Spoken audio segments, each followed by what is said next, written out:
নমস্কাৰ সকলোকে মই দেৱাশ্ৰীয়ে মোৰ চেনেলৰ অন্য এটি ভিডিঅ'লৈ আপোনালোক সকলোকে স্বাগতম জনাইছোঁ। আজি মই এটি ৰেচিপি আপোনালোকৰ ওচৰলৈ লৈ আহিছোঁ। সেইটো হৈছে কলফুলৰ পকৰি।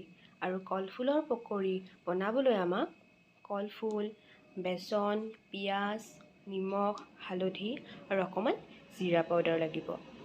প্ৰথমতে কলফুলটো আমি ধুনীয়াকৈ সৰু সৰুকৈ কাটি সানি লৈছোঁ। লোৱাৰ পিছত এতিয়া আমি এই গোটেইখিনি মিশ্ৰণ একেলগে সানি তাৰপিছত পকৰি বনাবলৈ আৰম্ভ কৰিম। এইখিনি আমাৰ বৰ ধুনীয়াকৈ সানি লোৱা হ'ল। এতিয়া আমি এইখিনি বনাম। আপোনালোকে ইয়াতে ধনিয়াৰ পাত বা নৰসিংহৰ পাত তেনেকুৱা যিকোনো বস্তু দিব পাৰে। মই অৱশ্যে দিয়া নাই। এতিয়া বনাম আৰু আপোনালোকক দেখাম বলক।